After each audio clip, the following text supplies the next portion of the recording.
Good afternoon, ladies and gentlemen. Shalom. I'm David Mencer, Israeli government spokesman. A short update from me and then straight to your questions. It's Wednesday, the 10th of July, day 278 over the October 7th war. On our hostages, Hamas still holds 120 hostages, men, women, children, the elderly from 24 nations, enduring horrific abuse for 9 months already. Yesterday, I reminded you about Daniela Gilboa, aged 19, taken hostage. Today I want to remind you that Naama Levy is aged just 19 years old as well and is also still being held. Her mother, Dr. Ayelet Levy Shachar, has with nobility, diligently and with incredible dignity travelled far beyond Israel to campaign for her daughter Naama's release. Naama was infamously, unfortunately, pulled out of a jeep by Hamas with her bloody trousers, pants, was one of the first images to come out of October the 7th. Excuse me. We want her home now. My daily plea to journalists is to again look at her, please. Put her in your pieces, please. Mention her by name, please. Naama Levy, 278 days now. Israel won't rest until all of our 120 hostages are brought home. Hamas are eliminated together with their terrorist threat to Israel, and we will, of course, return our residents securely to their homes in the south and the north. Now, sad news of casualties, 681 since the start of this war. Sergeant First Class in the Reserves Tal Lachat was aged 21 years old from Kfar Saba. In the Commando Brigade, he fell battling the terrorists yesterday in the center of Gaza. There are no words of mine that can assuage the terrible loss which his family must be feeling. And all the nation of Israel feel as well. May his memory be a blessing.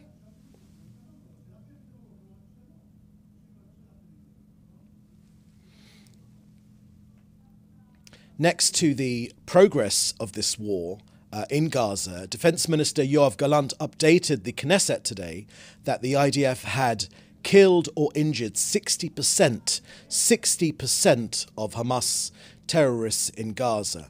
Approximately 14,000 terrorists have been eliminated. The majority of Hamas's 24 battalions have been shattered. Minister Galant also reiterated that the IDF has bravely, precisely and systematically carried out its mission in accordance with the law and the IDF's operational needs. Now an update from COGAT and their work coordinating aid into Gaza over the last 24 hours. 224 aid trucks carrying humanitarian goods went in, 7 tankers of fuel, 4 tankers of cooking gas. 50 aid trucks are awaiting collection on the Gazan side of the Erez crossing. 142 trucks were collected from the Gazan side of Kerem Shalom, but 1,150 trucks are still awaiting collection. Excuse me, still awaiting collection and waiting for the UN to get its act together, to get food to the Gazans that need it and give a well-earned break to its condemnation of Israel, its addiction to condemning Israel. More food and aid enters Gaza every day. 80% more food enters Gaza than before October the 7th. So that's the end of our briefing today. I will now take your questions, which you should put in the chat together with your outlet. First question I have here is from David Clement from the News Forum. The IDF is blamed for an airstrike in a school that's killed 19 people.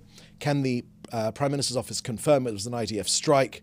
And if so, can you provide any information about who was targeted in that strike? Thank you for that question, David.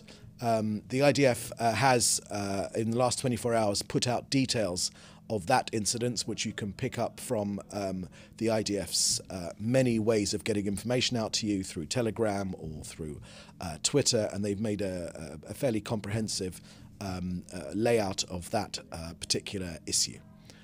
Next question here is from Joel Pollock from Breitbart News. Has Israel's control of the Rafah crossing and the Philadelphia corridor had a significant effect on the progress of the war, and is Hamas running out of ammunition?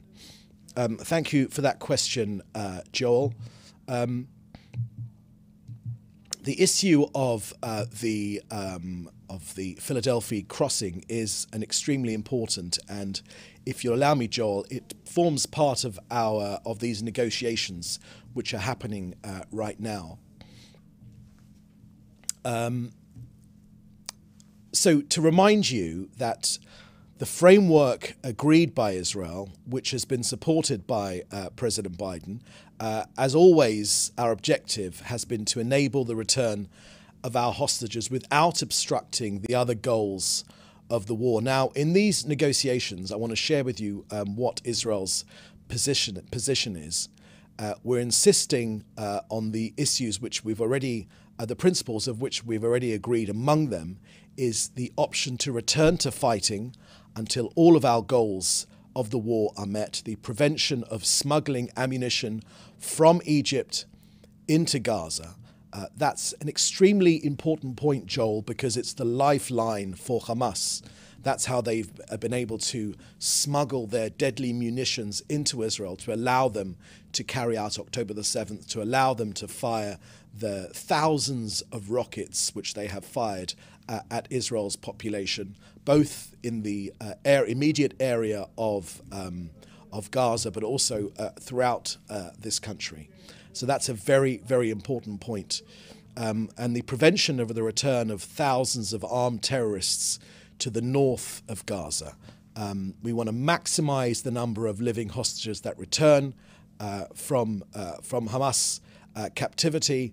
And look, again and again, Israel has made it clear that the war will end when our goals, the return of all the hostages, dismantling of Hamas's governmental and military capabilities, and the removing of the terrorist threat to Israel takes place.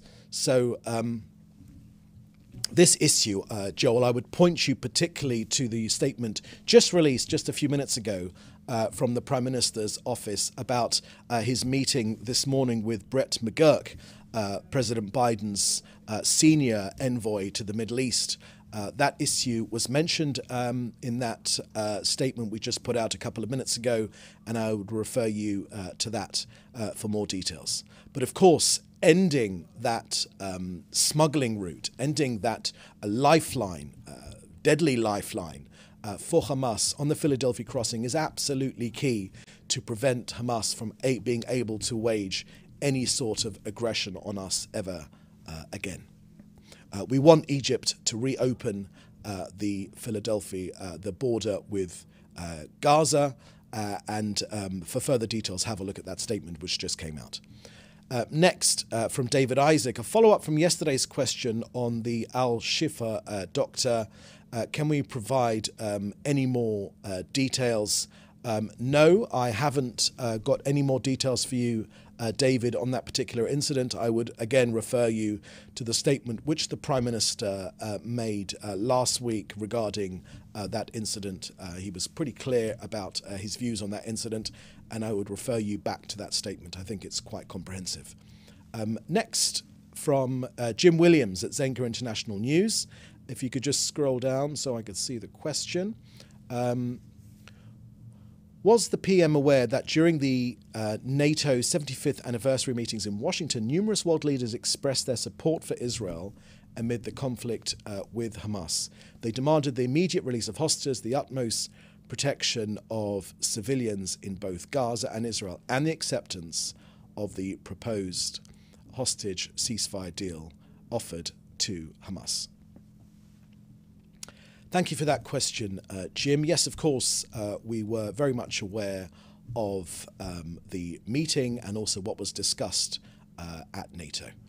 We've been obviously following that very, very closely. Israel is extremely close to NATO, and we do, of course, have seen the statements which will come out of that summit in Washington, D.C. Next question from Hannah Julian from the Jewish Press. Can you confirm or at least comment on a report that the Israeli government is going to use taxpayers' money to pay the legal defense fees for Hamas Nukba terrorists in Israeli custody? Thank you for that question, Hannah. I've got no comment to make on that. I don't know about the issue, and I can't confirm or deny any of those of that story. I haven't got any of that information in front of me.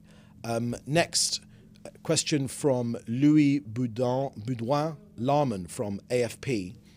Could you confirm the IDF ordered the evacuation of Gaza City today? What will happen in Gaza City? Thank you very much for that question, Louis. I would point you to the IDF. They've been quite clear about their actions. We want to get civilians out of harm's way. We have no interest in harming civilians in Gaza City or anywhere else. We're trying to get to the terrorists, where the terrorists attack from or where they have set up base. As I mentioned to you earlier, 24 of their battalions, most of them have been smashed, but the pieces of those shattered battalions are popping up in different parts of Gaza, but we are going after them. It's our mission to destroy this organization, but we want to get civilians out of harm's way. That has been our practice since the beginning of this war. This has been a very, very difficult fighting environment, very, very complex, with a determined enemy that actually wants Gazans to die. They want ordinary Gazans to die. They think it feeds into their mission to get international opprobrium against Israel. Israel knows that, of course, and we're doing everything we can to limit damage to civilians, all the while Hamas are hiding amongst civilian areas, in schools, in hospitals, in the most appalling way. Hamas have done nothing in their almost 2 decades long fight against us in Gaza. They've done nothing for ordinary Gazans. They've sunk money into that huge terror tunnel network underground. They've sunk all that money, all that aid money down underground to fight us, but almost nothing to support their own people. Part of this war is liberating Gaza from Hamas to give a better future for ordinary Gazans. So, Louis, to be specific, please take a look at the IDF Twitter, where you will see those leaflets and those precise advice for Gazans to move out of harm's way, where precisely they can go to be safe, the safer zones, while we take out the last remnants of the terrorists within Gaza. Any other questions there? Scroll down, any other questions? No. Okay, so that was the last question that we've had. So in the meantime, thank you for joining us. Please do stay safe, and we look forward to another briefing tomorrow. Thank you very much. Bye-bye now.